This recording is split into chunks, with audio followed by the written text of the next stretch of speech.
So today I want to talk about the concepts of peace and unity. There is a misrepresentation of the concept of peace that equates peace to the absence of a negative. In this formulation, peace is a passive act that is in direct opposition to something forceful or violent. Much like how we often define darkness to be the absence of light, when we define peace in this way, peace becomes the absence of things like conflict, war, violence, or struggle, rather than something which stands on its own with its own concrete definition. In doing this, we create a static, unmoving, and therefore undefinable formulation of peace. And to be these things that are unchanging creates an understanding of peace that in some ways could be identified as dead. Think about that for a moment. How else would we define something that's unmoving, unchanging, in stasis, and otherwise absent of its own unique meaning? So today, I want to talk about what a living peace may look like.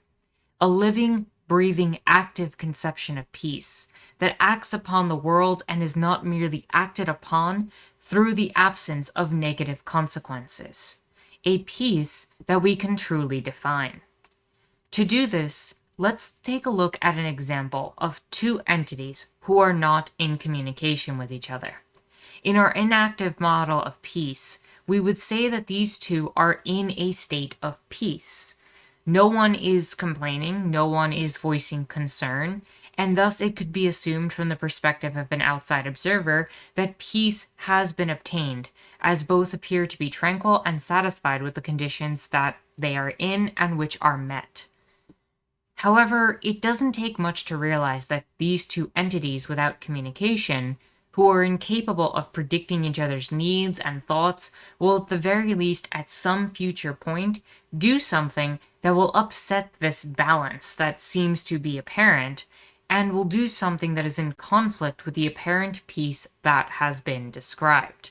This is, of course, assuming that the lack of communication in the present is an actual representation of comfort with each other's positions, and unfortunately, this is both extremely unlikely due to the lack of communication and cannot be demonstrated or shown due to that same lack of communication. If there is anything I've learned over the course of my life, two entities in this state are not in a condition of peace, because at least one is not voicing their concern at how the current condition is affecting them.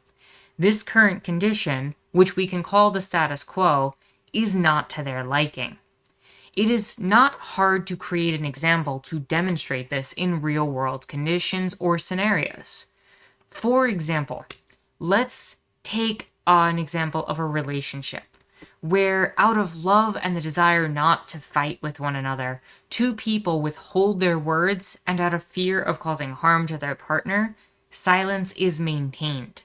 Perhaps in this case, we could even imagine that one partner is truly fine with the status quo and the way things are going, but the other person is irked by some transgression or inaction from the other person. But out of either love or fear of conflict, that concern goes unvoiced. Would we call this a state of true peace, or even the absence of conflict? Imagine, that this is two identifiable groups of people, where one of these groups, out of fear of consequences, remains silent. Is this actually a state of peace? No, this absence is far from an actual state of peace. It is just the absence of the appearance of conflict. However, conflict actually does still exist below the surface. Now, once a concern is actually voiced, it is now on the other parties involved in the situation to address that concern and give it the validity that it deserves. To ignore this concern or to banish it in the name of avoiding conflict does not create an active peace, but rather allows and facilitates conflict to continue. In this case, where one person speaks up and the other person ignores it or pushes it to the side, we again enter a state of inactive peace, where no one is voicing the concerns in the moment, but they are very much real and valid as we stay silent, and this silent conflict does not resolve or fix anything. This is why we need a definition of peace that is rooted in something active, something that everybody can engage with and participate in. One that defines and creates the conditions for peace where all parties involved are actually understood. One way to consider this is to create an active dialogue and conversation between all parties, where needs and experiences are expressed and everyone involved is given the chance to express their truth and be heard. After all, when one is made uncomfortable and is silent, their concerns in the inactive peace remain unheard and consequently remain invalid. The state of reality of the status quo becomes a state recognized as a peace simply because there is no apparent conflict in the inactive peace model. By voicing concern for the status quo, conflict becomes apparent. And in a situation that is called on to be resolved in this way, it can be addressed. This seems, of course, counterintuitive to this inactive peace model that we are mostly familiar with. But it must be understood that the conflict in this inactive peace still exists. It just goes unrecognized.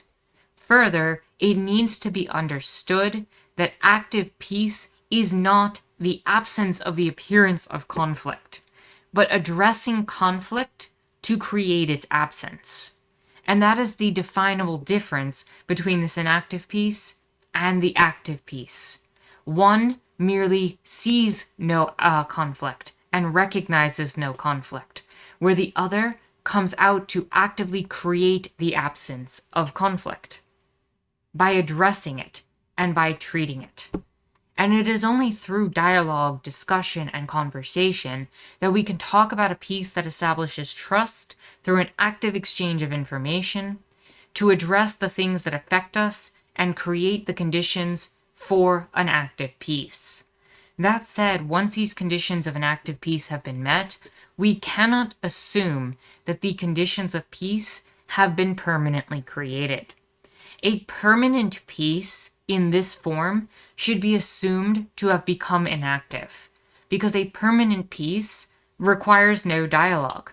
We re-enter the circumstance in which it is assumed that we understand each other, and thus there is no communication.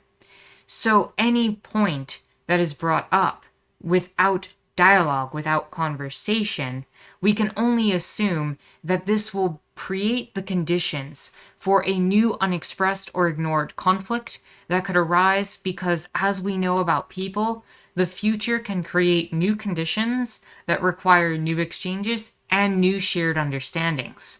And these conversations, therefore, must keep happening given that we are dynamic, changing beings with growing and changing perspectives. Therefore, as we continue to dialogue over time, we create a continued active peace where there are no assumptions about whether or not conflict exists or not. The conditions are continuously revisited and explored at the request of any of those involved, and the response is one that addresses those wounds to assure that through addressing conflict, we actually create an active and true peace.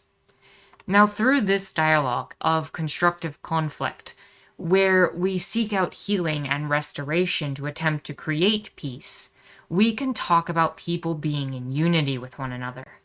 Now, unity should not be understood as a conception that creates identical thought, nor should it be understood as a conception of sameness and uniformity. Unity is itself a conversation and a dialogue. Unity is a process of exploration where we commit together to a goal. And this goal, being in our minds, is not just to achieve something, whether it be an understanding, a commonality, or an acceptance of difference through mutual trust, because it is not a static process. It is not something we achieve once and successfully maintain, but something that we continue to actively work towards and maintain through our continued processes of dialogue. And therefore, to achieve these understandings is but something temporary that we continue to repeat on, and it is through this exchange and through this desired goal that we create something akin to unity. This is a continuation and dedication for an extended period of time. Unity, therefore, is a willingness to help each other grow, to learn, and move past our current mindsets, not the expectation that our current mindset is in fact perfect. Again, to assume that something is perfect, that it has obtained its final form, that it has obtained a formulation that is perfect, that we have achieved some sort of absolute consensus in this regard, is in fact to become static and unchanging, and thus, as we saw in the peace model, effectively dead. In fact, absolute uniformity is more than likely an example of oppression. Imagine for a moment that a group of people all express the same conception of an idea in very absolute terms. Not only does this provide no dialogue, as we saw in the example of peace, but it creates a status quo of silence in which it can be assumed that there is only the absence of vocalization of difference and not the absence of difference itself. In that absolute uniformity, it must be asked, who is afraid to speak up and why? It would be equally valid to ask, who is ignoring or silencing whom, and what do they have to gain from it by preserving the status quo? As well as whose idea of uniformity is being considered normal at the expense of all others. This conception of a status quo that is shared in a universal theory is in fact missing the nuance and detail of the voices who, by necessity of the uniqueness of our experiences, creates a difference in understanding that can only be breached by acknowledging the value in our different perspectives, and by exploring them together. When we consider these concepts of peace and unity, it must be remembered that only through a consistent and continuous exchange of dialogue that we can continue to truly make these concepts continuous, living, and effectively active and alive. They must be continuous, evolving, and transferring process between consensus and exploration. Peace is achieved by brokering trust and formulating dialogue that is enriched not by the absence of violence, destruction, other negative attributes and qualities, but by an exchange of ideas and an airing of grievances that are healed and rectified. Similarly, unity is not a singular uniform concept, but a conversation towards achieving an end goal. Unity is the agreement to take a journey of exploration of this goal, not the ends of a singular understanding that ignores difference to create a false sense of sameness. These concepts are valid and important understandings that should continue to be explored and exchanged in dialogue so that we can continue to grow and foster ourselves as communities. So with that said, if you like this video, give it a thumbs up, hit the subscribe button and bell for notifications. You can follow me on Twitter and check out my lovely Discord where we spend a lot of time in dialogue and exchange of information. With that said, my name is Anarchist Tara, and I thank you for watching.